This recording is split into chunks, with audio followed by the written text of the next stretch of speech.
ನಮಸ್ಕಾರ. ಕೆಸಿಎನ್ ಜಿಲ್ಲಾ ವಾರ್ತೆಗಳಿಗೆ ಸ್ವಾಗತ. ಮೊದಲಿಗೆ ಮುಖ್ಯಾಂಶಗಳು. ಮಂಗಳೂರಿನ ಶ್ರೀನಿವಾಸ ಕಾಲೇಜಿನಲ್ಲಿ ಮಲಯಾಳಿ ವಿದ್ಯಾರ್ಥಿಗಳ ವಿರುದ್ಧ ರ್ಯಾಗಿಂಗ್, ಕಪ್ಪು ಶೂಗಳನ್ನು ಧರಿಸಿದ ನೆಪದಲ್ಲಿ 6 ವಿದ್ಯಾರ್ಥಿಗಳ ವಿರುದ್ಧ ಪ್ರಕರಣ ದಾಖಲು. ಕಾಸರಗೋಡಿನ ಬಾಳಂತೋಡು ವನ್ನಾರ್ ಕಾಯಂ ಎಂಬಲ್ಲಿ ಕೊಳೆತ ಶವವೊಂದು ಪತ್ತೆ. ಶವವು 1 ತಿಂಗಳ ಹಳೆಯದಾಗಿದ್ದು ತಲೆ ಹಾಗೂ ದೇಹವು ಬೇರ್ಪಟ್ಟ ಸ್ಥಿತಿಯಲ್ಲಿ ಗೋಚರ. 16 ವರ್ಷದ ಬಾಲಕಿಯ ಮೇಲೆ ಅತ್ಯಾಚಾರ ಎಸಗಿದ ಪ್ರಕರಣದ ಆರೋಪಿ ಸ್ನೇಹಾ ಮೆರ್ಲಿನ್ ಬಂಧನ. ಪಯ್ಯನ್ನೂರಿನ ಮಾತಿಲ್ನಲ್ಲಿ ತಲೆಮರೆಸಿಕೊಂಡಿದ್ದ ಸ್ನೇಹಾಳನ್ನು ಬಂಧಿಸಿದ ಮೇಲ್ಪರಂಬ ಪೊಲೀಸರು. ಕಾಸರಗೋಡಿನ ಉಪ್ಪಳ ಮುಸೋಡಿಯಲ್ಲಿ ತೀವ್ರಗೊಂಡ ಸಮುದ್ರ ಕೊರೆತ. 2018ರಿಂದ ಈ ಪ್ರದೇಶದಲ್ಲಿ ಸಮುದ್ರ ಪಾಲಾದ ಮನೆಗಳ ಸಂಖ್ಯೆ 20ಕ್ಕೂ ಅಧಿಕ. ಸಮುದ್ರ ಕೊರೆತಕ್ಕೆ ವೈಜ್ಞಾನಿಕ ತಡೆಗೋಡೆ ಇಲ್ಲದೆ ಇರುವುದು ದುರಂತಕ್ಕೆ ಕಾರಣ. ವಿವಿಧ ಬೇಡಿಕೆಗಳನ್ನು ಮುಂದಿಟ್ಟುಕೊಂಡು ನಡೆಯಿತು ಕಾಸರಗೋಡು ಡಿಡಿಎ ಕಚೇರಿಗೆ ಮಾರ್ಚ್. ಶಾಲಾ ಅಡುಗೆ ಕಾರ್ಮಿಕರ ಯೂನಿಯನ್ ಸಿಐಟಿಯು ನೇತೃತ್ವದಲ್ಲಿ ಸಿಐಟಿಯು ಜಿಲ್ಲಾ ಪ್ರಧಾನ ಕಾರ್ಯದರ್ಶಿ ಪಿ ಮಣಿಮೋಹನನ್ ಅವರಿಂದ ಉದ್ಘಾಟನೆ. ಜಿಲ್ಲೆಯಲ್ಲಿ ಮುಂದುವರಿದ ಭಾರೀ ಮಳೆ. ಕಾಸರಗೋಡು ಜಿಲ್ಲೆಯ ಶಿಕ್ಷಣ ಸಂಸ್ಥೆಗಳಿಗೆ ಜಿಲ್ಲಾಡಳಿತದಿಂದ ಸತತ ರಜೆ ಘೋಷಣೆ. ವಾರ್ತೆಗಳು ವಿವರವಾಗಿ. ಮಂಗಳೂರಿನ ಶ್ರೀನಿವಾಸ ಕಾಲೇಜಿನಲ್ಲಿ ಮಲಯಾಳಿ ವಿದ್ಯಾರ್ಥಿಗಳ ವಿರುದ್ಧ ರ್ಯಾಗಿಂಗ್ ನಡೆದಿದೆ. ಕಪ್ಪು ಬೂಟುಗಳನ್ನು ಧರಿಸಿದ್ದ ಕಾರಣಕ್ಕೆ ವಿದ್ಯಾರ್ಥಿಗಳ ಮೇಲೆ ಕ್ರೂರವಾಗಿ ಹಲ್ಲೆ ನಡೆಸಲಾಗಿದೆ. ಈ ಘಟನೆ ಸಂಬಂಧ 6 ಸೀನಿಯರ್ ವಿದ್ಯಾರ್ಥಿಗಳ ವಿರುದ್ಧ ಪೊಲೀಸರು ಪ್ರಕರಣ ದಾಖಲಿಸಿಕೊಂಡಿದ್ದಾರೆ. ಕಪ್ಪು ಶೂ ಧರಿಸಿದ್ದಕ್ಕಾಗಿ ಮಂಗಳೂರಿನಲ್ಲಿ ಮಲಯಾಳಿ ವಿದ್ಯಾರ್ಥಿಗಳನ್ನು ಥಳಿಸಲಾದ ಘಟನೆಯೊಂದು ಬೆಳಕಿಗೆ ಬಂದಿದೆ. ಮಂಗಳೂರಿನ ಶ್ರೀನಿವಾಸ ಕಾಲೇಜಿನಲ್ಲಿ ರ್ಯಾಗಿಂಗ್ ಹೆಸರಿನಲ್ಲಿ ಈ ಹಲ್ಲೆ ನಡೆದಿದೆ. ಇಬ್ಬರು ಪ್ರಥಮ ವರ್ಷದ ಪದವಿ ವಿದ್ಯಾರ್ಥಿಗಳನ್ನು ಕ್ರೂರವಾಗಿ ಥಳಿಸಲಾಗಿದೆ ಎಂದು ವರದಿಯಾಗಿದೆ. ಕಪ್ಪು ಶೂ ಧರಿಸಿದ್ದಕ್ಕಾಗಿ ಈ ಹಲ್ಲೆ ನಡೆಸಲಾಗಿದೆ ಎಂದು ತಿಳಿದು ಬಂದಿದೆ. ಆದರ್ಶ್ ಹಾಗೂ ಜಾಸಿನ್ ಖಾದರ್ ಎಂಬಿವರು ಹಲ್ಲೆಗೆ ಒಳಗಾದ ವಿದ್ಯಾರ್ಥಿಗಳು. ಇಬ್ಬರು ಮಲಯಾಳಿಗಳಾಗಿದ್ದು ವಿದ್ಯಾರ್ಥಿಗಳನ್ನು ಆಸ್ಪತ್ರೆಗೆ ದಾಖಲಿಸಲಾಗಿದೆ. ಪೊಲೀಸರು ಇಬ್ಬರ ಹೇಳಿಕೆಗಳನ್ನು ದಾಖಲಿಸಿಕೊಂಡಿದ್ದಾರೆ. ಜೂನಿಯರ್ ವಿದ್ಯಾರ್ಥಿಗಳನ್ನು ಕಾಲೇಜಿನ ಸೀನಿಯರ್ ಮಲಯಾಳಿ ವಿದ್ಯಾರ್ಥಿಗಳೇ ಥಳಿಸಿದ್ದಾರೆ ಎಂದು ವರದಿಯಾಗಿದೆ.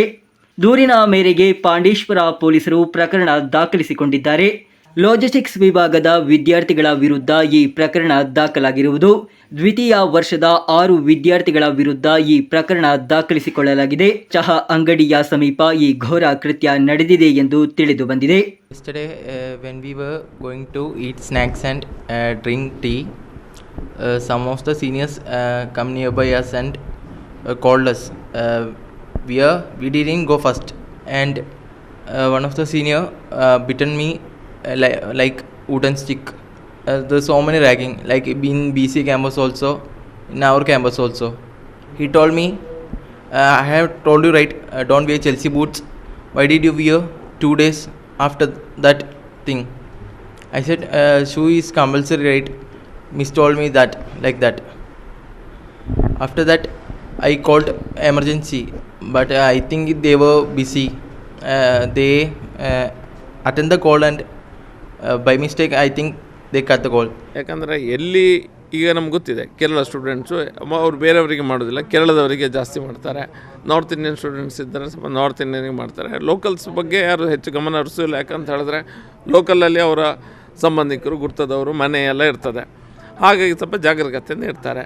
ಹಾಗಾಗಿ ಎಲ್ಲಿ ದೊಡ್ಡ ಕೇರಳದವರ ಕ್ರೌಡ್ ಇರ್ತದೆ ಅಥವಾ ಕೇರಳ ಸ್ಟೂಡೆಂಟ್ಸ್ನ ಸಂಖ್ಯೆ ಇರ್ತದೆ, ಕೇರಳ ಜೂನಿಯರ್ಸ್ ಯಾರು ಸೇರ್ತಾರೆ, ಇಮ್ಮಿಡಿಯೇಟಾಗಿ ಅವ್ರ ಬಗ್ಗೆ ಕಾಲೇಜ್ನವರು ಸಹ ಗಮನ ಹರಿಸಬೇಕು. ಕಾಲೇಜವ್ರದ್ದು ಕರ್ತವ್ಯ ಇದೆ. ಅಲ್ಲಿ ಏನಾಗಿದೆ, ವಾರ್ಡನ್ಸ್ ಇರ್ಬೋದು, ಟೀಚರ್ಸ್ ಇರ್ಬೋದು, ಆ್ಯಂಟಿ ರ್ಯಾಗಿಂಗ್ ಸ್ಕ್ವಾಡ್, ಅವ್ರದ್ದೇ ಆ್ಯಂಟಿ ರ್ಯಾಗಿಂಗ್ ಸ್ಕ್ವಾಡ್ ಇರ್ತದೆ ಕಾಲೇಜಲ್ಲಿ. ಅವ್ರೇನು ಮಾಡ್ತಾಯಿದ್ದಾರೆ ಅವರು ನೋಡಬೇಕು. ಪೊಲೀಸರು ಅವ್ರ ಹತ್ರ ರೆಫರೆನ್ಸ್ ಅಂತ ತೊಗೊಳ್ಬೇಕು. ನಿಮ್ಮ ಕಾಲೇಜಲ್ಲಿ ಏನು ಆಗ್ತಾಯಿದೆ ಅನ್ನೋದಂಥ ರಿಪೋರ್ಟನ್ನು ಪೊಲೀಸರು ತೊಗೊಳ್ಬೇಕು. ಅಗತ್ಯ ಇದ್ದರೆ ಪೊಲೀಸರು ಬರಬೇಕು. ಅವ್ರನ್ನ ದೊಡ್ಡ ವಿಷಯನಲ್ಲ ತಡಿಲಿಕ್ಕೆ. ಇವರಿಗೆ ವಿಲ್ ಪವರ್ ಬೇಕು. ಪೊಲೀಸ್ ಇಲಾಖೆಗೆ ಮತ್ತು ರಾಜಕಾರಣಿಗಳಿಗೆ ವಿಲ್ ಪವರ್ ಇದ್ದರೆ ಆಗ್ತದೆ. ಡ್ರಗ್ಸ್ ಸಹ ಅದೇ ರೀತಿ ಇದೆ. ಡ್ರಗ್ಸ್ ಈಗ ಹೇಗೆ ರ್ಯಾಗಿಂಗ್ ಇದೆ ಅದೇ ರೀತಿ ಡ್ರಗ್ಸ್ ಸಹ ಎಲ್ಲ ಕಡೆ ಸಿಗ್ತಾ ಇದೆ. News bureau, Mangaluru. ಕಾಸರಗೋಡಿನ ಬಾಳಂತೋಡು ವರ್ಣಂಕಾಯಂನಲ್ಲಿ ಕೊಳೆತ ಶವವೊಂದು ಪತ್ತೆಯಾಗಿದೆ. ಎನ್ಎಸ್ಎಸ್ ಎಸ್ಟೇಟ್ ಪಕ್ಕದ ಅರಣ್ಯ ಪ್ರದೇಶದಲ್ಲಿ ಶವ ಪತ್ತೆಯಾಗಿರುವುದು. 1 ತಿಂಗಳ ಹಳೆಯ ಶವವಾಗಿದ್ದು ಶವದ ತಲೆ ಹಾಗೂ ದೇಹವು ಬೇರ್ಪಟ್ಟ ಸ್ಥಿತಿಯಲ್ಲಿದೆ. ಮೃತ ವ್ಯಕ್ತಿ ಮಾವಂಗೋಡೆ ನಿವಾಸಿ ಎಂದು ವರದಿಯಾಗಿದೆ. ಮಂಗಳವಾರ ಬೆಳಿಗ್ಗೆ 10 ಗಂಟೆ ಸುಮಾರಿಗೆ ಬಾಳಂತೋಡು ವರ್ಣಕಯಂ ಎನ್ಎಸ್ಎಸ್ ಎಸ್ಟೇಟ್ ಬಳಿಯ ಅರಣ್ಯ ಪ್ರದೇಶದಲ್ಲಿ ಅಪರಿಚಿತ ಶವವೊಂದು ಪತ್ತೆಯಾಗಿದೆ. ಅಣಬೆ ಸಂಗ್ರಹಿಸಲು ಕಾಡಿಗೆ ಹೋಗಿದ್ದ ಅರಿಪ್ರೋಡು ನಿವಾಸಿಗಳು ಶವವನ್ನು ಮೊದಲಿಗೆ ಪತ್ತೆ ಹಚ್ಚಿದ್ದಾರೆ. ಬಳಿಕ ಅವರು ಅರಣ್ಯ ಇಲಾಖೆ ಹಾಗೂ ರಾಜಪುರ ಪೊಲೀಸ್ ಠಾಣೆಗೆ ಮಾಹಿತಿ ನೀಡಿದರು. ಶವವು ಕೊಳೆತಿರುವುದರಿಂದ ವ್ಯಕ್ತಿಯನ್ನು ಗುರುತಿಸಲು ಸಾಧ್ಯವಾಗದ ಸ್ಥಿತಿಯಲ್ಲಿದೆ. ತಲೆಯು ದೇಹದಿಂದ ಬೇರ್ಪಟ್ಟ ಸ್ಥಿತಿಯಲ್ಲಿದೆ. ಶವವು ತಿಂಗಳುಗಳಷ್ಟು ಹಳೆಯದೆಂದು ತಿಳಿದು ಬಂದಿದೆ. ಮೃತಪಟ್ಟ ವ್ಯಕ್ತಿಯ ಶರೀರವು ಶರ್ಟ್ ಹಾಗೂ ಪಂಚೆ ಧರಿಸಿದ ಸ್ಥಿತಿಯಲ್ಲಿ ಕಂಡುಹಿಡಿಯಲಾಗಿದೆ. ಹತ್ತಿರದ ಮರದಲ್ಲಿ ಹಗ್ಗವು ನೇತಾಡುವ ಸ್ಥಿತಿಯಲ್ಲಿ ಕಂಡುಬಂದಿದೆ. ಆತ್ಮಹತ್ಯೆ ಮಾಡಿಕೊಂಡು ಹೆಚ್ಚು ಕಾಲವಾದ ಕಾರಣ ಹಗ್ಗ ಮುರಿದು ಕೆಳಗೆ ಬಿದ್ದಿರಬಹುದು ಎಂದು ಶಂಕಿಸಲಾಗಿದೆ. ಈ ಮಧ್ಯೆ ಶವವು ತಿಂಗಳ ಹಿಂದೆ ನಾಪತ್ತೆಯಾಗಿದ್ದ ಮೌಕೋಡು ನಿವಾಸಿದ್ದು ಎಂಬ ಸೂಚನೆಗಳು ಲಭಿಸುತ್ತಿವೆ. ಡಿಎನ್ಎ ಪರೀಕ್ಷೆ ನಡೆಸಿದರೆ ಮಾತ್ರ ಇದು സ്പഷ്ടವಾಗಲಿದೆ. രാജപുര പോലീസರು പ്രകരണ ದಾಖಲಿಸಿಕೊಂಡು തനിഖೆ പ്രാരംഭിಸಿದ್ದಾರೆ. നമ്മൾ രാവിലെ പ്രസിഡന്റാണ് ഞങ്ങളെ വിളിച്ചു പറയുന്നത്. രാവിലെ കൂണ് നോക്കാൻ പോയവരാണ് ബോഡി നിലത്ത് കിടക്കുന്നതായിട്ട് കണ്ടത്. ബോഡി കണ്ടു, അപ്പോൾ തന്നെ നമ്മളെ വിളിച്ചു. നമ്മളൊക്കെ വന്നു. ഇപ്പോഴും ബോഡി ആരതാണെന്ന് തിരിച്ചറിഞ്ഞിട്ടില്ല. ഇപ്പം അവരെ ചേട്ടനും മഞ്ഞിനൊക്കെ അങ്ങോട്ട് പോയിട്ടുണ്ട് തിരിച്ചറിയാൻ വേണ്ടിയിട്ട്. മറ്റ് തലയോട്ടിയെല്ലാം ഒരു ഭാഗത്ത് കിടക്കുന്നുണ്ട്, ബോഡി ഒരു ഭാഗത്ത് കിടക്കുന്നുണ്ട്, കയറ് തൂങ്ങി കിടക്കുന്നുണ്ട്. അപ്പം ശരീരത്തിന്റെ മാംസങ്ങളൊന്നും അതിനകത്തില്ല, എല്ലാം അസ്ഥികൂടങ്ങളാന്നുള്ളത്. പിന്നെ ഷർട്ടും ഒരു മുണ്ടും കാണുന്നുണ്ട്. ഒരു പേഴ്സ് ഉണ്ടെന്നാണ് എനിക്ക് തോന്നുന്നത്, പിന്നെ പോക്കറ്റിനകത്ത്. വേറെ ഒന്നും അറിയാനായിട്ടില്ല. അപ്പോൾ എന്തായാലും പോലീസ് എത്തിയിട്ടില്ല ഇതുവരെ. പോലീസ് ഇപ്പോൾ ഫോറസ്റ്റുകാരൊക്കെ വന്ന് നോക്കിയിട്ടുണ്ട്. പിന്നെ മെമ്പർമാരായ ഞങ്ങൾ 3 പേരും വളരെ നേരത്തെ തന്നെ എത്തി പരിശോധനയെല്ലാം നടത്തി കാര്യങ്ങളെല്ലാം ചെയ്തിട്ടുണ്ട്. ഇത്രയും കാര്യങ്ങളാണ് പറയുന്നത്. ഈ സ്ഥലത്തിന്റെ പേര് കരിങ്കോളി. കരിങ്കോളി എന്ന സ്ഥലത്താണ്, ഫോറസ്റ്റിനകത്താണ് ഉള്ളത്. റോഡിൽ നിന്ന് വിട്ട് ഒരു 100-150 മീറ്റർ ഉള്ളിലോട്ടാണ് ഈ ഇദ്ദേഹം തൂങ്ങിയിട്ടുള്ളത്. തൂങ്ങി താഴെ നിലത്ത് ബോഡി കണ്ടതായിട്ട് നമുക്ക് തോന്നിയിട്ടുള്ളത്. News bureau ರಾಜಪುರಂ.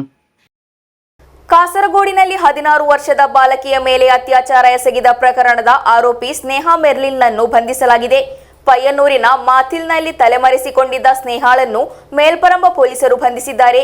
ಮೇಲ್ಪರಂಬದಲ್ಲಿ ಸ್ನೇಹಾ ವಿರುದ್ಧ ದಾಖಲಾಗಿರುವ 4ನೇ ಪೋಕ್ಸೋ ಪ್ರಕರಣ ಇದಾಗಿದೆ.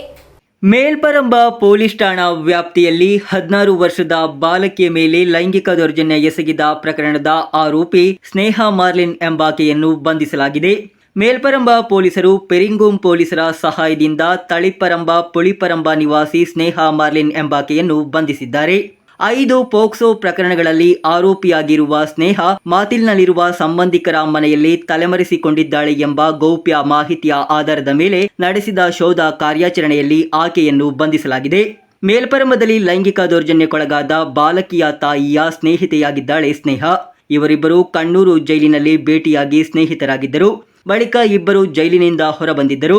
ಜೈಲಿನಲ್ಲಿ ಪರಿಚಯವಾದ ಕಾರಣ ಸ್ನೇಹಾ 1 ವರ್ಷಗಳ ಕಾಲ ಬಾಲಕಿಯ ತಾಯಿಯೊಂದಿಗೆ ವಾಸಿಸುತ್ತಿದ್ದಳು ಎಂದು ತಿಳಿದು ಬಂದಿದೆ. ಈ ಸಮಯದಲ್ಲಿ ಬಾಲಕಿಯನ್ನು ಕ್ರೂರವಾಗಿ ಲೈಂಗಿಕ ದೌರ್ಜನ್ಯಕ್ಕೆ ಒಳಪಡಿಸಿದ್ದಾಳೆ. ಭಯದಿಂದ ಬಾಲಕಿ ಮಾಹಿತಿಯನ್ನು ಯಾರಿಗೂ ಬಹಿರಂಗಪಡಿಸಿಲ್ಲ. ಆದರೆ ಶಾಲೆಯಲ್ಲಿ ನಡೆಸಿದ ಕೌನ್ಸಿಲಿಂಗ್ ಸಮಯದಲ್ಲಿ ಕಿರುಕುಳದ ಮಾಹಿತಿ ಬಹಿರಂಗವಾಯಿತು.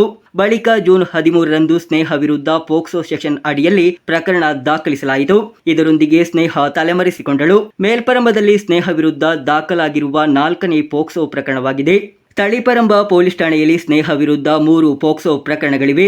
ತಳಿಪರಂಬದಲ್ಲಿ ಸಿಪಿಐ ನಾಯಕ ಕೋಮತ್ ಮುರಳೀಧರನ್ ಮೇಲೆ ಹಲ್ಲೆ ನಡೆಸಿದ ಪ್ರಕರಣದಲ್ಲಿ ಸ್ನೇಹಾ ಆರೋಪಿಯಾಗಿದ್ದಾಳೆ. ಸ್ನೇಹಳನ್ನು ಬಂಧಿಸಿದ ತಂಡದಲ್ಲಿ ಎಎಸ್ಐಗಳಾದ ಮನು, ಶಿವನ್ ಹಾಗೂ ನಾಗರಿಕ ಪೊಲೀಸ್ ಅಧಿಕಾರಿಗಳಾದ ನಿಖಿಲ್ ಮತ್ತು ಜಯಶ್ರೀ ಕೂಡ ತಂಡದಲ್ಲಿದ್ದರು. News bureau Kasaragod. ಕಾಸರಗೋಡಿನ ಉಪ್ಪಳ ಮುಸೋಡಿಯಲ್ಲಿ ಸಮುದ್ರ ಕೊರೆತ ತೀವ್ರಗೊಂಡಿದೆ. 2018ರಿಂದ ಈ ಪ್ರದೇಶದಲ್ಲಿ ಈಗಾಗಲೇ 20ಕ್ಕೂ ಹೆಚ್ಚು ಮನೆಗಳು ಮುಳುಗಿವೆ. ಅನೇಕ ಮನೆಗಳು ಸಮುದ್ರ ಕೊರೆತದ ಭೀತಿಯಲ್ಲಿವೆ. ಮುಳುಗಿದ ಮನೆಗಳು ಹಾಗೂ ಬಾವಿಗಳ ಅವಶೇಷಗಳು ಸಮುದ್ರ ಪಾಲಾಗಿವೆ. 2018ರಿಂದ ಉಪ್ಪಳ ಮುಸೋಡಿ ಕರಾವಳಿಯಲ್ಲಿ ಅನೇಕ ಮೀನುಗಾರಿಕಾ ಕುಟುಂಬಗಳು ತಮ್ಮ ಮನೆಯನ್ನು ಬಿಟ್ಟು ಸ್ಥಳಾಂತರಗೊಂಡಿದ್ದಾರೆ. ಈಗಿನ ಜುಮಾ ಮಸೀದಿ ಒಂದು ಕಾಲದಲ್ಲಿ ಸಮುದ್ರಕ್ಕಿಂತ ಸುಮಾರು 60 ಮೀಟರ್ ದೂರದಲ್ಲಿತ್ತು. ಅದರ ಬಳಿಕ 2021ರಲ್ಲಿ ನೂತನ ಮಸೀದಿಯನ್ನು ನಿರ್ಮಿಸಲಾಯಿತು. ಈ ಮಸೀದಿಯ ಗೋಡೆಗಳಿಗೆ ಬೃಹತ್ ಅಲೆಗಳು ಅಪ್ಪಳಿಸುತ್ತಿವೆ. ಸಮುದ್ರ ಕೊರೆತವನ್ನು ಎದುರಿಸಲು ವೈಜ್ಞಾನಿಕ ಯೋಜನೆಗಳ ಕೊರತೆಯಿಂದಾಗಿ ಸಮಸ್ಯೆ ಉಗಮಗೊಂಡಿದ್ದು ಹಾನಿಗೊಳಗಾಗುತ್ತಿವೆ. ಹಣ ಉಳಿಸುವ ಯೋಜನೆಗಳಿಂದ ಅವೈಜ್ಞಾನಿಕ ನಿರ್ಮಾಣಗಳನ್ನು ಕಾರ್ಯಗತಗೊಳಿಸಲಾಗುತ್ತಿದೆ ಎಂಬ ಆರೋಪ ಈ ಪ್ರದೇಶದಿಂದ ಕೇಳಿಬರುತ್ತಿದೆ. ಇವುಗಳಲ್ಲಿ ಯಾವುದು ಮೀನುಗಾರರ ಕುಟುಂಬಗಳ ಜೀವ ಉಳಿಸಲು ಸಾಧ್ಯವಾಗಿಲ್ಲ ಎಂದು ಸ್ಥಳೀಯರು ಆಕ್ರೋಶ ವ್ಯಕ್ತಪಡಿಸುತ್ತಿದ್ದಾರೆ. ಹತ್ತಿರದ ಮಂಜೇಶ್ವರ ಬಂದರಿನ ನಿರ್ಮಾಣದ ಭಾಗವಾಗಿ ನಿರ್ಮಿಸಲಾದ ಅವೈಜ್ಞಾನಿಕ ಒಡ್ಡು ಸಮುದ್ರ ಕೊರೆತವನ್ನು ತಡೆಯುವಲ್ಲಿ ವಿಫಲವಾಗಿದೆ.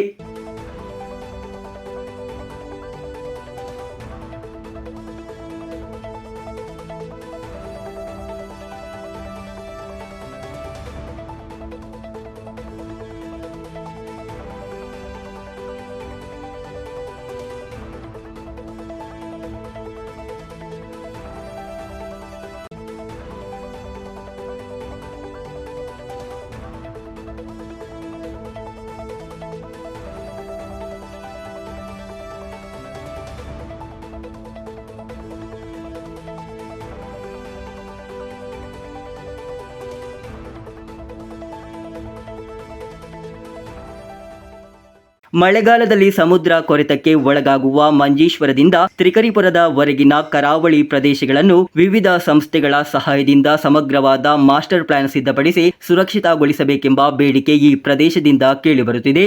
80 ಕಿಲೋಮೀಟರ್ ಕರಾವಳಿಯನ್ನು ಹೊಂದಿರುವ ರಾಜ್ಯದ ಒಂದು ಜಿಲ್ಲೆಯಾಗಿದೆ ಕಾಸರಗೋಡು. ಮನೆ ಕಳೆದುಕೊಂಡ ಮೀನುಗಾರರಿಗೆ ಮನೆ ಕಟ್ಟಿಕೊಳ್ಳಲು ಮೀನುಗಾರಿಕೆ ಇಲಾಖೆಯು ನಾಮಮಾತ್ರ ಮೊತ್ತವನ್ನು ನೀಡುತ್ತಿದೆ. ಈ ಕಾರಣದಿಂದ ಕುಟುಂಬಗಳು ಅಪಾಯದ ವಲಯದಿಂದ ಸ್ಥಳಾಂತರಗೊಳ್ಳಲು ನಿರಾಕರಿಸುತ್ತಿವೆ. News bureau, Uppala. ಶಾಲಾ ಅಡುಗೆ ಕಾರ್ಮಿಕರ ಯೂನಿಯನ್ ಸಿಐಟಿಯು ನೇತೃತ್ವದಲ್ಲಿ ಕಾರ್ಮಿಕರು ಕಾಸರಗೋಡು ಡಿಡಿಇ ಕಚೇರಿಗೆ ಮಾರ್ಚ್ ನಡೆಸಿದರು. ವಿವಿಧ ಬೇಡಿಕೆಗಳನ್ನು ಮುಂದಿಟ್ಟುಕೊಂಡು ಮೆರವಣಿಗೆ ನಡೆಸಲಾಯಿತು. ಮಾರ್ಚ್ ಅನ್ನು ಸಿಐಟಿಯು ಜಿಲ್ಲಾ ಪ್ರಧಾನ ಕಾರ್ಯದರ್ಶಿ ಪಿ ಮಣಿಮೋಹನನ್ ಉದ್ಘಾಟಿಸಿದರು. ಶಾಲಾ ವಿದ್ಯಾರ್ಥಿಗಳಿಗೆ ಆಹಾರ ತಯಾರಿಸಿ ಬಡಿಸುವ ಕಾರ್ಮಿಕರ ಮಾಸಿಕ ವೇತನವನ್ನು ನಿಲ್ಲಿಸಿದ್ದಾರೆ ಎಂದು ಈ ಪರಿಸ್ಥಿತಿಯಲ್ಲಿ ಶಾಲಾ ಅಡುಗೆ ಕಾರ್ಮಿಕರ ಯೂನಿಯನ್ ಸಿಐಟಿಯು ನೇತೃತ್ವದಲ್ಲಿ ಕಾರ್ಮಿಕರು ಕಾಸರಗೋಡು ಡಿಡಿಇ ಕಚೇರಿಗೆ ಮಾರ್ಚ್ ನಡೆಸಿದರು. ಮಾಸಿಕ ವೇತನವನ್ನು ಸರಿಯಾಗಿ ಪಾವತಿಸುವುದು, ಕೆಲಸದ ಹೊರೆ ಕಡಿಮೆ ಮಾಡುವುದು, 300 ಮಕ್ಕಳಿಗೆ ಒಬ್ಬ ಅಡುಗೆ ಕಾರ್ಮಿಕರನ್ನು ವ್ಯವಸ್ಥೆ ಮಾಡುವುದು ಹಾಗೂ ವೇತನ ಬಾಕಿಯನ್ನು ತಕ್ಷಣ ವಿತರಿಸುವುದು ಮುಂತಾದ ಬೇಡಿಕೆಗಳನ್ನು ಮುಂದಿಟ್ಟು ಪ್ರತಿಭಟನೆ ನಡೆಸಿದರು. ಹಲವಾರು ಮಾರ್ಚ್ನಲ್ಲಿ ഭാഗവഹിಸಿದ್ದರು. സിഐടിയു ജില്ലാ പ്രധാന കാര്യദർശി പി മണിമോഹൻ ഉദ്ഘാടിಸಿದರು. പറയാൻ വേണ്ടി പറ്റുന്ന നിലയിലേക്കുള്ള മാന്യമായിട്ടുള്ള വേതനം പ്രഖ്യാപിച്ചിട്ടുണ്ട്. എന്നാൽ രാജ്യത്തിനകത്ത് പരിശോധിച്ച് നോക്കിയാൽ കേവലം ഒരു മാസം അധ്വാനിച്ചാൽ 1000 രൂപയ്ക്ക് താഴെ മാത്രമാണ് കൂലി ലഭിക്കുന്നത് എന്നുള്ള സാഹചര്യമാണ് രാജ്യത്തിനകത്ത് നിലനിൽക്കുന്നത്. വിവിധ BJP ഭരിക്കുന്ന, കോൺഗ്രസ് ഭരിക്കുന്ന സംസ്ഥാനങ്ങളിലൊന്നും ഈ പാചക തൊഴിലാളികളെ തിരിഞ്ഞു നോക്കുന്നതിന് വേണ്ടി തയ്യാറാവുന്നില്ല. ഇഷ്ടമുള്ള ആളുകളെ ഇഷ്ടമുള്ള സമയത്ത് അവരെ ജോലിക്ക് വെക്കുന്ന സാഹചര്യമാണ് ഉള്ളത്. ഒരേ ആളെ തന്നെ സ്ഥിരമായി ജോലിക്ക് വെക്കുന്നതിന് വേണ്ടി തയ്യാറാകാത്ത സാഹചര്യം. കാരണം ആനുകൂല്യം നൽകേണ്ടതില്ല എന്നതിന്റെ ഭാഗമായിട്ടാണ്. എന്നാൽ നമ്മുടെ സംസ്ഥാനത്തിനകത്ത് ഭൂരിഭാഗം സ്കൂളിനകത്തും സ്ഥിരമായി ജോലി ചെയ്യുന്ന ആളുകളാണ് ഈ മേഖലക്കകത്തുള്ളത്. LDF ഗവൺമെന്റിന്റെയും അതുപോലെ തന്നെ ഈ സംസ്ഥാനത്തിനകത്തെ CITUവിന്റെയും നിരന്തരമായിട്ടുള്ള ഇടപെടലിന്റെ ഭാഗമായിട്ടാണ് പലപ്പോഴും കക്ഷി രാഷ്ട്രീയത്തിന്റെ ഭാഗമായിട്ട് PTA ഭരണം പുതുതായി വരുന്ന സാഹചര്യത്തിൽ ഉൾപ്പെടെ പാചക തൊഴിലാളികളെ മാറ്റുന്ന സന്ദർഭം ഇതിനു മുമ്പുണ്ടായിരുന്നു. എന്നാൽ അത്തരം സന്ദർഭങ്ങളിലെല്ലാം CITUവിന്റെ നേതൃത്വത്തിലുള്ള നിരന്തരമായിട്ടുള്ള ഇടപെടലിന്റെ ഭാഗമായിട്ട് ഇപ്പോൾ താൽക്കാലികമായിട്ടെങ്കിലും ഒരു സുസ്ഥിരത യാത്ര ജോലിയിലേക്ക് പോകുന്ന സാഹചര്യം നിലനിൽക്കുന്നു. എന്നാൽ ചില കേന്ദ്രങ്ങളിലെങ്കിലും ഈ പഴയ കാലത്ത് സ്ഥിതി തുടരുന്ന സാഹചര്യമുണ്ട്. അതിന് അറുതി വരുന്നതിന് വേണ്ടി തയ്യാറാവണം. ಒಕ್ಕೂಟ ಕಾರ್ಯದರ್ಶಿ ಪಿ ಕಮಲಾಕ್ಷನ್ ಸ್ವಾಗತಿಸಿದರು. ಪಿ ಸವಿತಾ ಅಧ್ಯಕ್ಷತೆ ವಹಿಸಿದ್ದರು. K Ravindran, B Shobha, Kannan master ಹಾಗೂ ಇತರರು ಮಾತನಾಡಿದರು. News bureau, Kasaragod. ಭಾರೀ ಮಳೆಯಿಂದಾಗಿ ಕಾಸರಗೋಡು ಜಿಲ್ಲೆಯ ಶಿಕ್ಷಣ ಸಂಸ್ಥೆಗಳಿಗೆ ಜಿಲ್ಲಾಡಳಿತವು ಸತತ ದಿನಗಳವರೆಗೆ ರಜೆ ನೀಡಿದೆ. ಶಾಲೆಗಳಿಗೆ ರಜೆ ನೀಡಲು ಜಿಲ್ಲಾಧಿಕಾರಿಗೆ ಇರುವ ಕಾರ್ಯವಿಧಾನಗಳ ಬಗ್ಗೆ ಮಾಹಿತಿಯ ವರದಿ ನಿಮ್ಮ ಮುಂದೆ.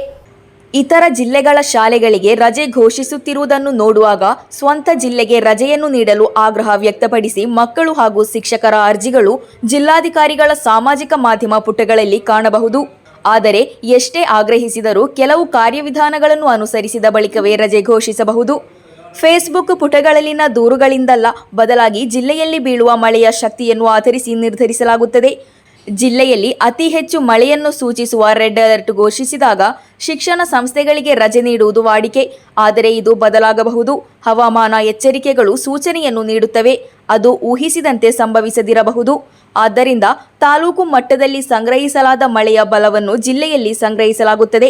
ರೆಡ್ ಅಲರ್ಟ್ ಜೊತೆಗೆ ಇಡೀ ಜಿಲ್ಲೆಯಲ್ಲಿ ಭಾರೀ ಮಳೆಯಾಗಿದ್ದರೆ ಜಿಲ್ಲಾಧಿಕಾರಿಗಳು ರಜೆ ನೀಡಲು ನಿರ್ಧರಿಸುತ್ತಾರೆ. ಅಪರೂಪದ ಸಂದರ್ಭಗಳಲ್ಲಿ ರೆಡ್ ಅಲರ್ಟ್ ಇದ್ದರೂ ಮಳೆ ಇಲ್ಲದಿದ್ದರೂ ರಜೆ ನೀಡದಿರಲು ಜಿಲ್ಲಾಧಿಕಾರಿಗಳು ನಿರ್ಧರಿಸುತ್ತಾರೆ. ಮಳೆಯ ತೀವ್ರತೆ, ನೀರು ಕಟ್ಟಿ ನಿಲ್ಲುವಿಕೆ, ಭೂಕುಸಿತದ ಬೆದರಿಕೆ, ನದಿಗಳಲ್ಲಿನ ನೀರಿನ ಮಟ್ಟ, ರಸ್ತೆಗಳ ಸ್ಥಿತಿ ಹಾಗೂ ತಹಶೀಲ್ದಾರ್ಗಳು ಮತ್ತು ಗ್ರಾಮಾಧಿಕಾರಿಗಳ ವರದಿಗಳನ್ನು ಪರಿಗಣಿಸಿ ಆರೆಂಜ್ ಹಾಗೂ ಯೆಲ್ಲೋ ಎಚ್ಚರಿಕೆಗಳ ಸಮಯದಲ್ಲಿ ಜಿಲ್ಲಾಧಿಕಾರಿ ರಜಾ ದಿನಗಳ ಕುರಿತು ನಿರ್ಧಾರ ತೆಗೆದುಕೊಳ್ಳುತ್ತಾರೆ. ಸ್ವಯಂಚಾಲಿತ ಹವಾಮಾನ ಕೇಂದ್ರಗಳಿಂದ ಬರುವ ಮಾಹಿತಿಯನ್ನು ಪರಿಶೀಲಿಸಲಾಗುತ್ತದೆ. ಇದರ ಜೊತೆಗೆ ಜನಪ್ರತಿನಿಧಿಗಳು ಹಾಗೂ ಸಾರ್ವಜನಿಕರ ಬೇಡಿಕೆಗಳನ್ನು ಸಹ ಪರಿಗಣಿಸಲಾಗುತ್ತದೆ. ರೆಡ್ ಅಲರ್ಟ್ಗಳ ಆಧಾರದ ಮೇಲೆ ನೀಡಲಾಗುವ ರಜಾ ದಿನಗಳ ಕುರಿತು ನಿರ್ಧಾರವನ್ನು ಮೊದಲೇ ತೆಗೆದುಕೊಳ್ಳಬಹುದು. ಆದರೆ ಕ್ಷೇತ್ರದಿಂದ ಬರುವ ವರದಿಗಳನ್ನು ಪರಿಶೀಲಿಸಿದ ಬಳಿಕ ನಿರ್ಧಾರ ವಿಳಂಬವಾಗುತ್ತದೆ. ಅಂತಹ ಸಂದರ್ಭಗಳಲ್ಲಿ ಬಹಳಷ್ಟು ಟೀಕೆಗಳು ವ್ಯಕ್ತವಾಗುತ್ತವೆ. News bureau, Kasaragod. Digital survey ನೌಕರರು ಕಾಸರಗೋಡು ಕಲೆಕ್ಟರೇಟ್ನಲ್ಲಿ ಪ್ರತಿಭಟನೆ ನಡೆಸಿದರು. ಡಿಜಿಟಲ್ ಸರ್ವೆ ತಂಡವನ್ನು ವಜಾಗೊಳಿಸಿ 4 ತಿಂಗಳಿನಿಂದ ವೇತನ ನೀಡದಿರುವುದನ್ನು ವಿರೋಧಿಸಿ ಪ್ರತಿಭಟನೆ ನಡೆಸಲಾಯಿತು. ಡಿಜಿಟಲ್ ಸರ್ವೆ ನೌಕರರು ಕಾಸರಗೋಡು ಕಲೆಕ್ಟರೇಟ್ನಲ್ಲಿ ಪ್ರತಿಭಟನೆ ನಡೆಸಿದರು. 4.5 ತಿಂಗಳ ವೇತನ ಬಾಕಿಯನ್ನು ತಕ್ಷಣ ಪಾವತಿಸಬೇಕು. ಹಸಿವಿನಿಂದ ಬಳಲುತ್ತಿರುವ ನೌಕರರ ರಕ್ಷಣೆ ಹಾಗೂ ಸರಿಯಾದ ವೇತನವನ್ನು ಪಾವತಿಸದೆ ವಜಾಗೊಳಿಸುವುದನ್ನು ನಿಲ್ಲಿಸಬೇಕು ಮೊದಲಾದ ಅವಶ್ಯಕತೆಗಳನ್ನು ಒತ್ತಾಯಿಸಿ ಡಿಜಿಟಲ್ ಸರ್ವೆ ಗುತ್ತಿಗೆ ನೌಕರರ ಯೂನಿಯನ್ ಪ್ರತಿಭಟನೆ ನಡೆಸಿತು.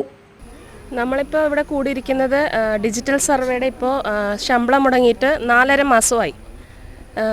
4.5 മാസത്തെ ശമ്പളം നമുക്ക് തന്നിട്ടുമില്ല. പിന്നെ ഒരു മുന്നായിട്ട് നമുക്ക് ഒരു അറിയിപ്പും തരാതെയാണ് പിരിച്ചുവിട്ടിരിക്കുന്നത്. അപ്പോൾ ഇതിൻ്റെ ഈ 4.5 മാസത്തെ ശമ്പളത്തിനെക്കുറിച്ച് ഒരു അറിയിപ്പ് നമുക്കിതുവരെ തന്നിട്ടുമില്ല. അതിനെക്കുറിച്ച് എന്തെങ്കിലും പറയാൻ വേണ്ടി അപേക്ഷ കൊടുക്കാൻ വേണ്ടിയിട്ടാണ് കളക്ടറെ കാണാൻ വേണ്ടി വന്നത് നമ്മൾ. പിന്നെ നമ്മൾ ഈ കുന്നും മലയൊക്കെ കയറിയിട്ട് ഇത്ര കഷ്ടപ്പെട്ടിട്ടാണ് നമ്മൾ ഈ സർവേയിൽ കയറിയത്. നമ്മൾ എംപ്ലോയ്മെൻറ്റ് വഴിയാണ് കയറിയത്, അല്ലാതെ ചുമ്മാ നമ്മൾ വേറെ ഇൻ്റർവ്യൂ വേറെ ഇൻഫ്ലുവൻസ് വഴി അങ്ങനെ കയറിയിട്ടൊന്നുമില്ല. നമ്മുടെ പ്രധാന ആവശ്യം ഈ 4.5 മാസത്തെ ശമ്പള കുടിശ്ശിക എപ്പോൾ കിട്ടും, അതിനെക്കുറിച്ച് ഉറപ്പായിട്ടൊരു അറിയിപ്പ് നമുക്ക് എന്തായാലും തന്നേ പറ്റൂ. മക്കളുടെ ചിലവ്, പിന്നെ കുടുംബ ചിലവ്, ഇതെല്ലാം നോക്കേണ്ട ഒരു ഇത് മാത്രമേ വരുമാനമുള്ളൂ. അപ്പോൾ അങ്ങനെയുള്ള ആൾക്കാർക്ക് ഒരുപാട് ഇതുണ്ട്. കാരണം നമ്മൾക്കിപ്പോൾ ഗവൺമെൻറ് ഭാഗത്തു നിന്നോ അല്ലെങ്കിൽ ഡിപ്പാർട്ട്മെൻറ്റിൻ്റെ ഭാഗത്തു നിന്നോ ഈ ശമ്പളം എന്ന് കിട്ടും, എങ്ങനെ തരുന്നില്ല, യാതൊരു ഒപ്പം തന്നിട്ടൊന്നുമില്ല. ഒരു മാസത്തിനുള്ളിൽ തരാമെന്ന് പറഞ്ഞിട്ട് ഇത് തുടങ്ങിയിട്ട് തരാമെന്ന് പറഞ്ഞിട്ട് കുറേ കാലം ഇങ്ങനെ നീണ്ടു പോകുന്നു. ഒരു നല്ലൊരു ദിവസം വരുന്നതാണ് ഓണം വരുമ്പോൾ പറഞ്ഞാൽ എല്ലാവരും പറഞ്ഞു കഴിഞ്ഞ വിഷുവിന് തന്നെ നമുക്ക് ശമ്പളം ഉണ്ടായിട്ടില്ല. ഇതിപ്പോൾ ഈ ഓണത്തിനും ഉണ്ടായില്ല. കാരണം ഈ ഓണത്തിനൊക്കെ പറഞ്ഞാൽ നമ്മൾ വീട്ടിൽ കുട്ടികളൊക്കെ ഉണ്ടാകുമ്പോൾ അല്ലെങ്കിൽ ഒരു കുടുംബത്തിലൊരു ചെറിയ സന്തോഷം എല്ലാവർക്കും ഉണ്ടാവില്ല, ഒരാഗ്രഹം. അതുപോലെ നമ്മൾക്കും ഉണ്ടാവില്ല. അത് ഒരു സന്തോഷം വീട്ടിൽ കൊണ്ടുവരണമെങ്കിൽ എന്താ കയ്യിൽ എന്തെങ്കിലും വേണ്ടേ. ഒരു ഉറപ്പില്ലാത്ത ഗതിയാണ്. ഇപ്പോൾ കടം വാങ്ങി ഈ ഡെയിലി പോകാൻ ഇപ്പോൾ അത്ര ചിലവറിയാം. ആ ഒരു സ്ഥലത്തൊക്കെ എത്തിപ്പെടാനെങ്കിലും പറഞ്ഞാൽ ഒരുപാട് ചിലവുണ്ട്. ഇതൊക്കെ ഓരോ ദിവസം ഇങ്ങനെ കടം വാങ്ങി നമ്മളൊരു പരിധി വിട്ടു കടം വാങ്ങുന്നതിൻ്റെ. ഇനി ആരും വാങ്ങാനില്ല. അത് മാത്രമല്ല, ഇപ്പോൾ നമ്മൾ പറഞ്ഞാൽ ഇപ്പോൾ പിരിച്ചുവിടുന്ന സമയത്ത് പറഞ്ഞാൽ നമ്മളോട് ഒരു 30-ാം തീയതി ഒരു ഓർഡർ രാത്രി വരുന്ന 1-ാം തീയതി ഇങ്ങ് വരണ്ടാന്ന് ഒരു ഇതില്ല, മാനദണ്ഡമില്ല, ഒരു ഇതുമില്ല. നമുക്കൊരു മുന്നറിയിപ്പൊന്നും തന്നിട്ടില്ല. സാധാരണ പറഞ്ഞാൽ കാലാവധി കഴിഞ്ഞ് പിരിച്ചുവിടുന്നത് നമുക്ക് പ്രശ്നമില്ലായിരുന്നു. ഇതിലധികം ആൾക്കാരും പറഞ്ഞാൽ 179 ദിവസമാണ് കാലാവധി. അതിലിപ്പോൾ 1 മാസം 2 മാസം ഇപ്പോഴും എല്ലാവർക്കും പെൻഡിങ് ആണ്. ഈ കാലാവധി കഴിയാണ്ടാണ് പിരിച്ചുവിടുന്നത്. 4.5 ತಿಂಗಳ ವೇತನ ಬಾಕಿ ಇರುವ ಹಿಂದಿನ ಸರ್ಕಾರದ ಅವಧಿಯಲ್ಲಿ ಡಿಜಿಟಲ್ ರಿಸರ್ವಿನ ಭಾಗವಾಗಿ ನೇಮಕಗೊಂಡ ಗುತ್ತಿಗೆ ನೌಕರರನ್ನು ಯಾವುದೇ ಎಚ್ಚರಿಕೆ ನೀಡದೆ ವಜಾಗೊಳಿಸಲಾಯಿತು. ವೇತನ ನೀಡದೆ ವಜಾಗೊಳಿಸಿದ ಬಗ್ಗೆ ಕೇಳಿದಾಗ ಕಾಸರಗೋಡು ಮೀಸಲು ಗುತ್ತಿಗೆ ನೌಕರರಿಗೆ ಯಾವುದೇ ಹಣವಿಲ್ಲ ಎಂಬ ಉತ್ತರ ಬಂದಿತು. ಈ ನಿಟ್ಟಿನಲ್ಲಿ ನೌಕರರು ಜಿಲ್ಲಾಧಿಕಾರಿಗೆ ದೂರು ಸಲ್ಲಿಸಿದರು. ಮಾರ್ಚ್ನಿಂದ ವೇತನ ಬಾಕಿ ಇದೆ. ಪ್ರತಿ ತಿಂಗಳು 20,000 ರೂಪಾಯಿ ಗುತ್ತಿಗೆ ನೌಕರರಿಗೆ ಲಭಿಸುತ್ತಿತ್ತು. ಈಗ ಮಹಿಳೆಯರು ಸೇರಿದಂತೆ ನೌಕರರು ಹತಾಶೆಯ ಸ್ಥಿತಿಯಲ್ಲಿದ್ದಾರೆ. ಸುಮಾರು 200 ಉದ್ಯೋಗಿಗಳನ್ನು ಕಾಸರಗೋಡು ಜಿಲ್ಲೆಯಲ್ಲಿ ಕೆಲಸದಿಂದ ತೆಗೆದುಹಾಕಲಾಗಿದೆ. ಇತರ ಜಿಲ್ಲೆಗಳಲ್ಲಿಯೂ ವೇತನ ನೀಡದೆ ಗುತ್ತಿಗೆ ನೌಕರರನ್ನು ಕೆಲಸದಿಂದ ವಜಾಗೊಳಿಸಲಾಗಿದೆ. ಅನಿಲ್ ಕುಮಾರ್ ಕೆಪಿ, ಸ್ವಪ್ನ, ಸುನಿತಾ, ಬಿಬಿತಾ ಕೆ ಹಾಗೂ ಇತರರು ಮಾತನಾಡಿದರು. News bureau Kasaragod. 2018ರಲ್ಲಿ ಪ್ರಾರಂಭವಾದ ಜಿಲ್ಲೆಯ ಪ್ರಮುಖ ಸೆವೆನ್ಸ್ ಫುಟ್ಬಾಲ್ ಕ್ರೀಡಾ ಉತ್ಸಾಹಿಗಳ ಫುಟ್ಬಾಲ್ ಇಷ್ಟಂ ವಾಟ್ಸ್ಆಪ್ ಗುಂಪ್ ಫುಟ್ಬಾಲ್ ಲೀಗ್ ಸೀಸನ್ 2 ಅನ್ನು ಆಯೋಜಿಸಿತು. ಬೇಡಗಂ ಪಂಚಾಯತಿನ ಕುಂಡಂಗುಳಿ ಟರ್ಫಿನಲ್ಲಿ ಆಯೋಜಿಸಲಾದ ಈ ಫುಟ್ಬಾಲ್ ಲೀಗಿನಲ್ಲಿ 10 ತಂಡಗಳು ಭಾಗವಹಿಸಿದ್ದವು. 2018ರಲ್ಲಿ ಪ್ರಾರಂಭವಾದ ಜಿಲ್ಲೆಯ ಪ್ರಮುಖ ಸೆವೆನ್ಸ್ ಫುಟ್ಬಾಲ್ ಕ್ರೀಡಾ ಉತ್ಸಾಹಿಗಳ ಫುಟ್ಬಾಲ್ ಇಷ್ಟಂ ವಾಟ್ಸ್ಆಪ್ ಗ್ರೂಪ್ ನೇತೃತ್ವದಲ್ಲಿ ಬೇಡಗಂ ಪಂಚಾಯತಿನ ಕುಂಡಂಗುಳಿಯಲ್ಲಿರುವ ಟರ್ಫಿನಲ್ಲಿ ಫುಟ್ಬಾಲ್ ಲೀಗ್ ಸೀಸನ್ 2 ಅನ್ನು ಆಯೋಜಿಸಿತು. ಕ್ರೀಡಾ ಉತ್ಸಾಹಿಗಳ ನೇತೃತ್ವದಲ್ಲಿ 10 ತಂಡಗಳು ಭಾಗವಹಿಸಿದ್ದವು. 100 ಆಟಗಾರರು ಬೂಟುಗಳನ್ನು ಧರಿಸಿಕೊಂಡಿದ್ದರು. ಕ್ರೀಡಾ ಪ್ರೇರಣೆಯ ಜೊತೆಗೆ ಫುಟ್ಬಾಲ್ ಇಷ್ಟಂ ಗುಂಪು ದತ್ತಿ ಚಟುವಟಿಕೆಗಳಲ್ಲಿಯೂ ಸಕ್ರಿಯವಾಗಿ ತೊಡಗಿಸಿಕೊಂಡಿದೆ. ಮಿಲನ್ ಆರ್ಎನ್ಒ ಎಫ್ಸಿ ಮೊದಲ ಸ್ಥಾನವನ್ನು ಗಳಿಸಿತು ಹಾಗೂ ಲಾಸ್ ಬ್ಲಾಂಕೋಸ್ ಎಫ್ಸಿ 2ನೇ ಸ್ಥಾನವನ್ನು ಗಳಿಸಿತು. News bureau Kasaragod. ಲಾಟರಿ ವಿತರಣಾ ಕ್ಷೇತ್ರದಲ್ಲಿ 25 ವರ್ಷಗಳ ನಂಬಿಕೆಯ ಪರಂಪರೆಯನ್ನು ಹೊಂದಿರುವ ನ್ಯೂ ಲಕ್ಕಿ ಸೆಂಟರ್ ಲಾಟರಿ ಏಜೆನ್ಸಿಯ 6ನೇ ಶಾಖೆಯು ಕಾಸರಗೋಡು ಕೆಎಸ್ಆರ್ಟಿಸಿ ಬಸ್ ನಿಲ್ದಾಣದಲ್ಲಿ ಕಾರ್ಯಾಚರಣೆಯನ್ನು ಪ್ರಾರಂಭಿಸಿದೆ. ಸಾಮಾಜಿಕ ಮಾಧ್ಯಮ ಪ್ರಭಾವಿ ಶರತ್ ಕುಮಾರ್ ಪೆರುಂಬಳ ಉದ್ಘಾಟಿಸಿದರು. ಲೋಟರಿ ವಿತರಣಾ ವಲಯದಲ್ಲಿ 25 ವರ್ಷಗಳ ನಂಬಿಕೆಯ ಪರಂಪರೆಯನ್ನು ಹೊಂದಿರುವ ನ್ಯೂ ಲಕ್ಕಿ ಸೆಂಟರ್ ಲಾಟರಿ ಏಜೆನ್ಸಿಯ 6ನೇ ಶಾಖೆಯು ತನ್ನ ಕಾರ್ಯಾಚರಣೆಯನ್ನು ಪ್ರಾರಂಭಿಸಿದೆ. ಕಾಸರಗೋಡು ಕೆಎಸ್ಆರ್ಟಿಸಿ ಬಸ್ ನಿಲ್ದಾಣದಲ್ಲಿ ಈ ನೂತನ ಶಾಖೆಯನ್ನು ತೆರೆಯಲಾಗಿದೆ. ಅದ್ದೂರಿ ಸಮಾರಂಭದಲ್ಲಿ ಸಾಮಾಜಿಕ ಜಾಲತಾಣದ ಜನಪ್ರಿಯ ತಾರೆ ಶರತ್ ಕುಮಾರ್ ಪೆರುಂಬಳ ನೂತನ ಶಾಖೆಯನ್ನು ಉದ್ಘಾಟಿಸಿದರು.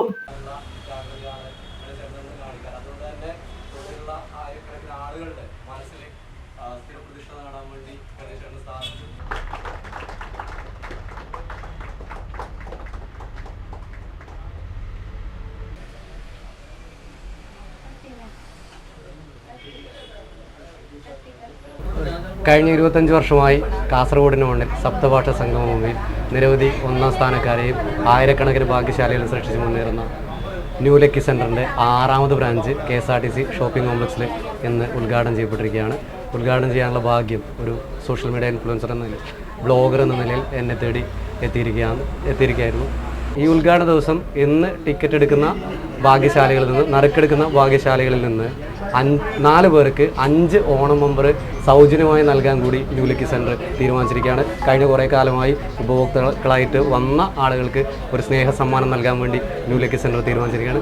ഗണേഷ് പാറക്കട്ട അവരുടെ ഈ ഒരു സംരംഭത്തിൽ 6ാമത്തെ ബ്രാഞ്ചിൽ എല്ലാവിധ ആശംസകളും നേരുന്നു. ಶ್ರೀ ಭಗವತಿ ಸೇವಾ ಸಂಘದ ಅಧ್ಯಕ್ಷ ಹಾಗೂ ಕಾಸರಗೋಡು ನಗರಸಭೆಯ ಮಾಜಿ ಕೌನ್ಸಿಲರ್ ಎನ್ ಸತೀಶನ್, ಪಿಲಿಕುಂಜೆ ದೇವಸ್ಥಾನ ಸಲಹಾ ಸಮಿತಿ ಸದಸ್ಯರಾದ ಜಗದೀಶ್ ಮಡಪುರ, ರವಿ ಮಡಪುರ ಜೊತೆಗೆ ಮೋಹನನ್ ಮೀಪುಗುರಿ, ರಾಜಕೀಯ, ಕಲೆ ಹಾಗೂ ಸಾಂಸ್ಕೃತಿಕ ಕ್ಷೇತ್ರಗಳಲ್ಲಿ ಕಾರ್ಯನಿರ್ವಹಿಸುವ ಕಾರ್ಯಕರ್ತರು, ಏಜೆಂಟರು, ಉಪ ಮಾರಾಟಗಾರರು ಸೇರಿದಂತೆ ಹಲವು ಮಂದಿ ಸಮಾರಂಭದಲ್ಲಿ ಭಾಗವಹಿಸಿದರು. നിരവധി ഒന്നാം സമ്മാനങ്ങൾ നേടിക്കൊടുത്ത കാസർഗോഡ് ന്യൂ ലക്കി സെൻറ്ററിൻ്റെ 6ാമത്തെ ബ്രാഞ്ച് ഷോറൂമാണ് ഇന്നിവിടെ പ്രവർത്തനം ആരംഭിച്ചിരിക്കുന്നത്. ഇതിൻ്റെ ഔപചാരികമായ ഉദ്ഘാടനം നടത്തിയിരിക്കുന്നത് ശരത് പെരുമ്പള ബ്ലോഗർ ആണ് ഇന്നത്തെ ഉദ്ഘാടനം നിർവഹിച്ചിരിക്കുന്നത്. ഈ ഉദ്ഘാടന വേളയിൽ ഇതിനു മുമ്പ് നമ്മളോട് സഹകരിച്ച ഏജന്റുമാർ, സബ് ഏജന്റുമാർ, വിൽപ്പനക്കാർ, ഉപഭോക്താക്കളായ നാട്ടുകാർ, നല്ലവരായ നാട്ടുകാർ, ഇവരുടെ സഹകരണം ഇനിയും ഉണ്ടാകണമെന്ന് അഭ്യർത്ഥിച്ചുകൊണ്ട് എല്ലാവരെയും ഇന്നത്തെ ഉദ്ഘാടന പരിപാടിയിൽ സ്വാഗതം ചെയ്യുകയാണ്. ഇന്ന് ഇവിടുന്ന് ടിക്കറ്റ് എടുക്കുന്ന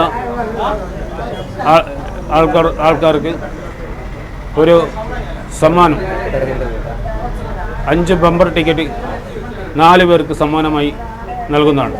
ನ್ಯೂಸ್ ಬ್ಯೂರೋ ಕಾಸರಗೋಡು.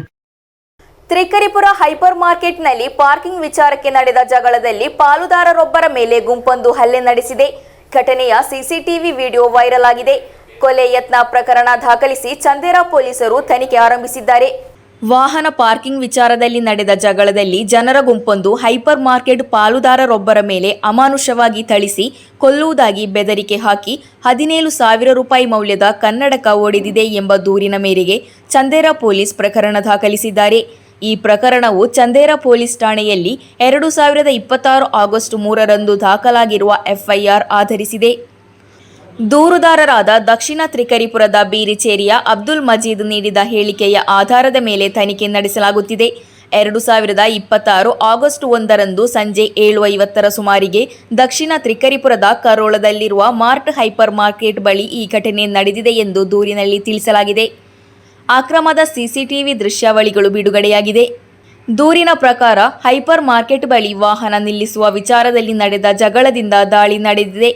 ಯಾಸರ್, ಮೆಹರೂಫ್ ಹಾಗೂ ಆಸಿಫ್ ಸೇರಿದಂತೆ 3 ದೂರುದಾರರನ್ನು ತಡೆದು ಕೈಕಾಲುಗಳಿಂದ ಹೊಡೆದು ವಾಹನದ ಕೀಲಿಯಿಂದ ಕುತ್ತಿಗೆಗೆ ಇರಿದು ಅಶ್ಲೀಲವಾಗಿ ಕೂಗಿ ಕೊಲ್ಲುವುದಾಗಿ ಬೆದರಿಕೆ ಹಾಕಿದ್ದಾರೆ ಹಾಗೂ ದೂರುದಾರರ 17,000 ರೂಪಾಯಿ ಮೌಲ್ಯದ ಕನ್ನಡಕವನ್ನು ಮುರಿದಿದ್ದಾರೆ ಎಂದು ದೂರಿನಲ್ಲಿ ತಿಳಿಸಲಾಗಿದೆ.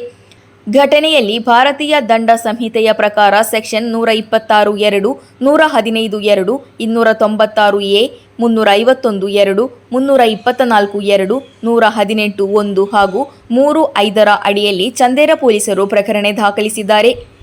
ದೂರಿನ ಆಧಾರದ ಮೇಲೆ ತನಿಖೆ ಆರಂಭಿಸಲಾಗಿದೆ. ಮಜೀದ್ ಚೆರುವತ್ತೂರಿನ ಖಾಸಗಿ ಆಸ್ಪತ್ರೆಯಲ್ಲಿ ಚಿಕಿತ್ಸೆ ಪಡೆಯುತ್ತಿದ್ದಾರೆ. ಅದೇ ಸಮಯದಲ್ಲಿ ತಂದೆಯನ್ನು ಆಕ್ರಮಿಸಿದ ವಿವರ ತಿಳಿದು ಮಜೀದಿನ ಮಗ ಹಾಗೂ ಗೆಳೆಯರು ಪ್ರಕರಣದ ಆರೋಪಿಯಾದ ಆಸಿಫ್ ಮೇಲೆ ಹಲ್ಲೆ ನಡೆಸಿದ್ದಕ್ಕಾಗಿ ಕೌಂಟರ್ ಪ್ರಕರಣದಲ್ಲಿ ಚಂದೇರ ಪೊಲೀಸರು ಪ್ರಕರಣ ದಾಖಲಿಸಿದ್ದಾರೆ. ಆಸಿಫ್ ಗಾಯಗೊಂಡು ಚಿಕಿತ್ಸೆ ಪಡೆಯುತ್ತಿದ್ದಾರೆ. ಆಗಸ್ಟ್ 1ರಂದು ರಾತ್ರಿ 8:30 ಸುಮಾರಿಗೆ ಇಳಂಬಚ್ಚೆಯ ದಿ ಕಫೆಯ ಮುಂದೆ ಕಾರು ಪಾರ್ಕಿಂಗ್ ಸಂಬಂಧಿಸಿದಂತೆ ಜಗಳವು ಆಕ್ರಮಕ್ಕೆ ದಾರಿ ಮಾಡಿದೆ. ಕಾರು ನಿಲುಗಡೆಗೆ ಸಂಬಂಧಿಸಿದ ವಿವಾದದ ಬಳಿಕ ಆರೋಪಿಯು ಅಂಗಡಿಯ ಮುಂದೆ ಬಂದು ಅಸಭ್ಯ ಭಾಷೆಗಳಲ್ಲಿ ನಿಂದಿಸಿ ಕೊಲೆ ಬೆದರಿಕೆ ಬಳಿಕ ಅವರು ಕಬ್ಬಿಣದ ರಾಡಿನಿಂದ ಹಲ್ಲೆ ನಡೆಸಿ ಗಾಯಗೊಳಿಸಿ ಕೊಲೆಗೆ ಯತ್ನಿಸಿದ್ದಾರೆ ಎಂದು ದೂರಿನಲ್ಲಿ ತಿಳಿಸಲಾಗಿದೆ. ಘಟನೆಯಲ್ಲಿ ತನಿಖೆ ನಡೆಯುತ್ತಿದೆ. News bureau, Kasaragod. ಸಿಪಿಎಂ ಅಲಂತಟ್ಟ ಕೇಂದ್ರ ಶಾಖಾ ಕಚೇರಿ ಹಾಗೂ ಜನಶಕ್ತಿ ಸಾಂಸ್ಕೃತಿಕ ಕೇಂದ್ರ ಕಚೇರಿ ಆಗಸ್ಟ್ 6ರಂದು ಉದ್ಘಾಟನೆಗೊಳ್ಳಲಿದೆ. ಚೀಮೇನಿ ಆಲಂತಟ್ಟದಲ್ಲಿ ನಿರ್ಮಿಸಲಾದ ಹುತಾತ್ಮರ ಸ್ಮಾರಕ ಭವನವನ್ನು ವಿರೋಧ ಪಕ್ಷದ ನಾಯಕ ಪಿಣರಾಯಿ ವಿಜಯನ್ ಉದ್ಘಾಟಿಸಲಿದ್ದಾರೆ ಎಂದು ಪದಾಧಿಕಾರಿಗಳು ಸುದ್ದಿಗೋಷ್ಠಿಯಲ್ಲಿ ತಿಳಿಸಿದರು. ಸಿಪಿಎಂ ಶಾಖಾ ಸಮಿತಿ ಕಚೇರಿ, ಜನಶಕ್ತಿ ಸಾಂಸ್ಕೃತಿಕ ವೇದಿಕೆ ಕಚೇರಿ 750 ಜನರು ಕುಳಿತುಕೊಳ್ಳುವ ಸಾಮರ್ಥ್ಯವಿರುವ ಮುಕ್ತ ಸಭಾಂಗಣದಂತಹ ಸೌಲಭ್ಯಗಳೊಂದಿಗೆ ಕಟ್ಟಡವನ್ನು ಪೂರ್ಣಗೊಳಿಸಲಾಗಿದೆ. ಆಗಸ್ಟ್ 6ರಂದು ಸಂಜೆ 4 ಗಂಟೆಗೆ ಆಲಂತಟ್ಟದಲ್ಲಿ ಚೀಮೇನಿ ಹುತಾತ್ಮರ ಸ್ಮಾರಕ ಮಂದಿರವನ್ನು ವಿರೋಧ ಪಕ್ಷದ ನಾಯಕ ಪಿಣರಾಯಿ ವಿಜಯನ್ ಉದ್ಘಾಟಿಸಲಿದ್ದಾರೆ. ಸಿಪಿಎಂ ಕಾಸರಗೋಡು ಜಿಲ್ಲಾ ಕಾರ್ಯದರ್ಶಿ ಎಂ ರಾಜಗೋಪಾಲನ್ ಅಧ್ಯಕ್ಷತೆ ವಹಿಸಲಿದ್ದಾರೆ. ಮಾಜಿ ಸಂಸದ ಪಿ ಕರುಣಾಕರನ್ ಹುತಾತ್ಮರ ಕುಟುಂಬ ಸದಸ್ಯರನ್ನು ಸನ್ಮಾನಿಸಲಿದ್ದಾರೆ. ಸಿಪಿಎಂ ರಾಜ್ಯ ಸಮಿತಿ ಸದಸ್ಯ ಕೆಪಿ ಸತೀಶ್ ಚಂದ್ರನ್ ಸಭಾಂಗಣವನ್ನು ಉದ್ಘಾಟಿಸಲಿದ್ದಾರೆ. ಸಿಪಿಎಂ ಆಲಂತಟ್ಟ ಕೇಂದ್ರ ಶಾಖಾ ಕಚೇರಿಯನ್ನು ಎಂವಿ ಬಾಲಕೃಷ್ಣ ಉದ್ಘಾಟಿಸಲಿದ್ದಾರೆ. ಜನಶಕ್ತಿ ಸಾಂಸ್ಕೃತಿಕ ವೇದಿಕೆ ಕಚೇರಿಯನ್ನು ವಿಪಿಪಿ ಮುಸ್ತಫಾ ಹಾಗೂ ಚೀಮೇನಿ ಹುತಾತ್ಮರ ಛಾಯಾಚಿತ್ರ ಅನಾವರಣವನ್ನು ಸಾಬು ಅಬ್ರಹಂ ನಿರ್ವಹಿಸಲಿದ್ದಾರೆ. ಜೊತೆಗೆ ತಂಗುದಾಣವನ್ನು ಪಿ ಜನಾರ್ದನ್ ಉದ್ಘಾಟಿಸಲಿದ್ದಾರೆ. ಇದರ ಬಳಿಕ ಸುನಿಲ್ ಕಣ್ಣನ್ ನೇತೃತ್ವದಲ್ಲಿ ಜಾನಪದ ಕಲಾ ಉತ್ಸವ ನಡೆಯಲಿದೆ ಎಂದು ಪದಾಧಿಕಾರಿಗಳು ಸುದ್ದಿಗೋಷ್ಠಿಯಲ್ಲಿ ತಿಳಿಸಿದರು. ಸುದ್ದಿಗೋಷ್ಠಿಯಲ್ಲಿ AM Balakrishna, K Gangadhara, KV Lakshmana, M Santhosh ಹಾಗೂ ಕೆ ಕಮಲಾಕ್ಷ ಮುಂತಾದವರು ಭಾಗವಹಿಸಿದ್ದರು. News bureau, Cheruvathur. ಕೊನೆಯಲ್ಲಿ ಮತ್ತೊಮ್ಮೆ ಮುಖ್ಯಾಂಶಗಳು. ಮಂಗಳೂರಿನ ಶ್ರೀನಿವಾಸ ಕಾಲೇಜಿನಲ್ಲಿ ಮಲಯಾಳಿ ವಿದ್ಯಾರ್ಥಿಗಳ ವಿರುದ್ಧ ರ್ಯಾಗಿಂಗ್, ಕಪ್ಪು ಶೂಗಳನ್ನು ಧರಿಸಿದ ನೆಪದಲ್ಲಿ 6 ವಿದ್ಯಾರ್ಥಿಗಳ ವಿರುದ್ಧ ಪ್ರಕರಣ ದಾಖಲು. ಕಾಸರಗೋಡಿನ ಬಾಳಂತೋಡು ವನ್ನಾರ್ ಕಾಯಂ ಎಂಬಲ್ಲಿ ಕೊಳೆತ ಶವವೊಂದು ಪತ್ತೆ. ಶವವು 1 ತಿಂಗಳ ಹಳೆಯದಾಗಿದ್ದು ತಲೆ ಹಾಗೂ ದೇಹವು ಬೇರ್ಪಟ್ಟ ಸ್ಥಿತಿಯಲ್ಲಿ ಗೋಚರ. 16 ವರ್ಷದ ಬಾಲಕಿಯ ಮೇಲೆ ಅತ್ಯಾಚಾರ ಎಸಗಿದ ಪ್ರಕರಣದ ಆರೋಪಿ ಸ್ನೇಹಾ ಮೆರ್ಲಿನ್ ಬಂಧನ. ಪಯ್ಯನ್ನೂರಿನ ಮಾತಿಲ್ನಲ್ಲಿ ತಲೆಮರೆಸಿಕೊಂಡಿದ್ದ ಸ್ನೇಹಾಳನ್ನು ಬಂಧಿಸಿದ ಮೇಲ್ಪರಂಬ ಪೊಲೀಸರು.